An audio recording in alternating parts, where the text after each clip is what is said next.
फिरौन की कहानी तकब्बुर से तबाही तक। देखिए इस वीडियो में कैसे फिरौन का घमंड टूटा। फिरौन कहता था, क्या तुमने सोचा है मूसा कि तुम्हारा कोई रब है? यहाँ तो रब सिर्फ मैं हूँ। मिस्र की धरती, नीले आसमान के नीचे बहता विशाल नील नदी, चारों ओर हरियाली, महलों के संगमरमर, सोने की चमक और उसमें सबसे ऊंचा सबसे भव्य महल फिरौन का। वह सिर्फ मिस्र का शासक नहीं था, बल्कि अपने को खुदा कहने का दुस्साहस करता था। वह लोगों के सामने कहता, मेरे अलावा कोई इबादत के लायक नहीं। उसकी सेना, उसके मंत्री और उसके दरबारी सब उसकी बात को मानते थे, क्योंकि जो नहीं मानता उसकी जिंदगी या तो जेल में खत्म होती या फिर नील नदी में। मिस्र में रहने वाली बनी इसराइल की कौम उसके लिए मजदूर, गुलाम और नौकर थे। सुबह से शाम तक उन्हें महल, मंदिर और बड़े बड़े पिरामिड बनाने में लगाया जाता। बदले में ना तो सही खाना, न कपड़े, न आराम। जो थक कर बैठ जाता उसे कोड़े बरसाते। फिरौन उन्हें और जलील करने के लिए नए नए फरमान निकालता। वह नहीं चाहता कि बनी इसराइल ताकतवर हो, क्योंकि उसे डर था कि कभी वे उसकी हुकूमत न छीन ले। एक रात फिरौन ने एक अजीब ख्वाब देखा। उसने देखा बनी इसराइल में एक बच्चा पैदा होता है जो बड़ा होकर उसकी सल्तनत को खत्म कर देगा। सुबह होते ही उसने अपने अपने ज्योतिष, तंत्रिकों और दरबार में जादूगरों को बुलाया। उन्होंने कहा, ऐ बादशाह, यह ख्वाब इशारा है कि बनी इसराइल में एक लड़का पैदा होगा जो तेरा तख्त पलट देगा। फिरौन का चेहरा गुस्से से लाल हो गया। उसने तुरंत हुक्म दिया, आज से बनी इसराइल में जितने भी लड़के पैदा हों उन्हें मार दिया जाए, सिर्फ लड़कियों को जिंदा छोड़ा जाए। फिरौन के सिपाही गांव-गांव घूमकर गर्भवती औरतों की खबर रखते। बच्चा पैदा होते ही अगर लड़का होता तो उसे तलवार से काट देते या नदी में फेंक देते। इस जुल्म से पूरा मिस्र खून के आंसुओं में डूब गया। बनी इसराइल की औरतें डर के मारे अपने बच्चों को छिपाती, मगर फिरौन के जासूस हर जगह मौजूद रहते। इसी दौर में एक बच्चा पैदा हुआ, हजरत मूसा अलैहिस्सलाम। उनकी माँ को भी डर था कि सिपाही उन्हें मार डालेंगे। तभी अल्लाह ने उनके माँ के दिल में यह डाली कि उसे एक संदूक में रखो और नदी में बहा दो। मूसा की माँ ने वही किया। एक मजबूत संदूक के कपड़े बिछाए, अपने मासूम को लिटाया और आंसू रोकते हुए नील नदी की लहरों के हवाले कर दिया। संदूक पानी में बहता बहता सीधे फिरौन के महल के पास आ गया।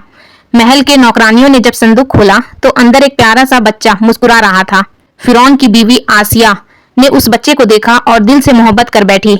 उन्होंने कहा, इस बच्चे को मत मारो, यह हमारी आंखों का ठंडक होगा। फिरौन ने पहले तो सोचा कि इसे भी मार दे, लेकिन बीवी की बात और बच्चे की मासूमियत ने उसका दिल पिघला दिया। वह नहीं जानता था कि यही बच्चा उसकी बर्बादी का कारण बनेगा। महल में मूसा अलैहिस्सलाम की परवरिश एक राजकुमार की तरह हुई। महल के ऊंचे ऊंचे दरवाजे, सोने के स्तंभ और चारों तरफ नौकर, मगर उनके दिल में हमेशा एक अजीब सी कसक रहती। वो जानते थे कि उनका असली घर ये महल नहीं, बल्कि बाहर की वो बस्ती है जहां उनकी कौम बनी इसराइल गुलामी की जंजीरों से जकड़ी हुई है। बचपन से ही मूसा अलैहिस्सलाम में सच्चाई और इंसाफ का जज्बा था। अगर किसी मजदूर को पहरेदार डांट देते तो मूसा अलैहिस्सलाम का दिल दुख जाता था। वो चुपके चुपके अपने असली भाइयों की हालत देखते और अल्लाह से दुआ करते कि कभी उन्हें उनकी मदद का मौका मिले। जवान होने पर उनका कद लंबा, शरीर मजबूत और शकल रोशन हो चुकी थी। लोग दूर से ही उन्हें देखकर पहचान लेते कि यह कोई साधारण इंसान नहीं है। मगर मूसा अलैहिस्सलाम अहंकार से दूर हमेशा विनम्र रहते। एक दिन शहर में घूमते हुए उन्होंने देखा कि एक कीर्ति एक बनी इसराइल के मजदूर को पीट रहा है। मूसा अलैहिस्सलाम के दिल में गुस्सा भड़क उठा। उन्होंने आगे बढ़कर उसे रोकने की कोशिश की, लेकिन उस दौरान उनके एक वार से किप्ती मर गया। मूसा अलैहिस्सलाम को फौरन एहसास हुआ कि यह अनजाने में हो गया। उन्होंने अल्लाह से तौबा की और माफी मांगी, मगर यह खबर शहर में फैल गई और फिरौन के जासूसों ने इसकी जांच शुरू कर। अगले ही दिन एक नेक आदमी दौड़ता हुआ उनके पास आया और कहा, मूसा, हुकूमत के लोग तुम्हें कत्ल के इल्जाम में गिरफ्तार करने आ रहे हैं, तुम जल्दी निकल जाओ। मूसा अलैहिस्सलाम ने बिना देर किए मिस्र छोड़ दिया और जंगलों पहाड़ों से होते हुए मदियन की तरफ निकल पड़े। कई दिनों तक भूखे प्यासे सफर किया, कभी पेड़ों के पत्ते खाए, कभी सिर्फ पानी से पेट भरा। आखिरकार वो मदियन पहुंचे, जहां एक कुएं के पास उन्होंने कुछ चरवाहे को देखा जो अपनी बकरियों को पानी पिला रहे थे। पास ही दो औरतें खड़ी थीं जो भीड़ के कारण पानी नहीं भर पा रही थीं।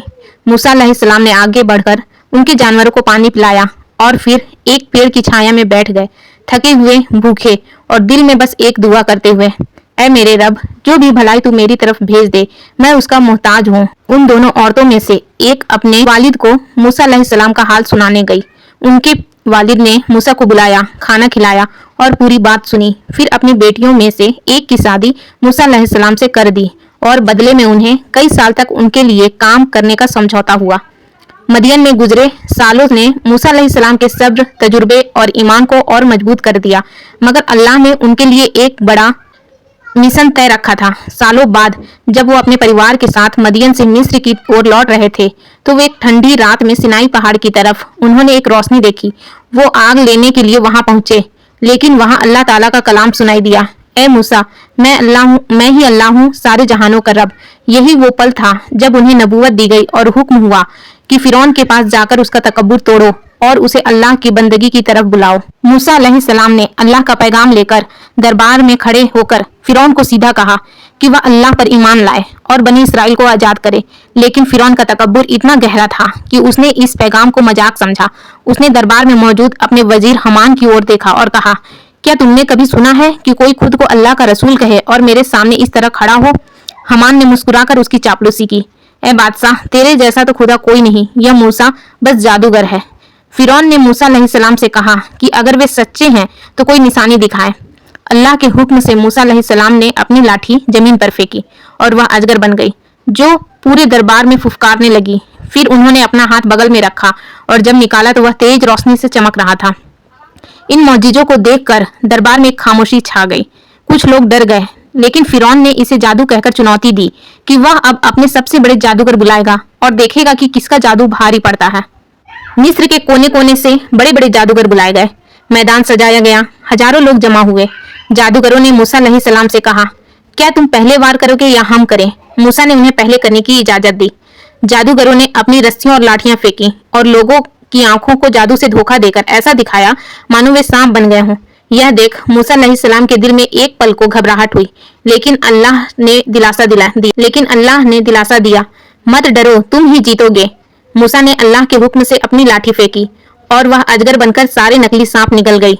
यह नजारा देखकर जादूगरों को समझ आ गया कि यह जादू नहीं बल्कि हक का मौजिजा है। वे तुरंत सजदा में गिर पड़े और कह उठे, हम मूसा और हारून के रब पर ईमान लाए।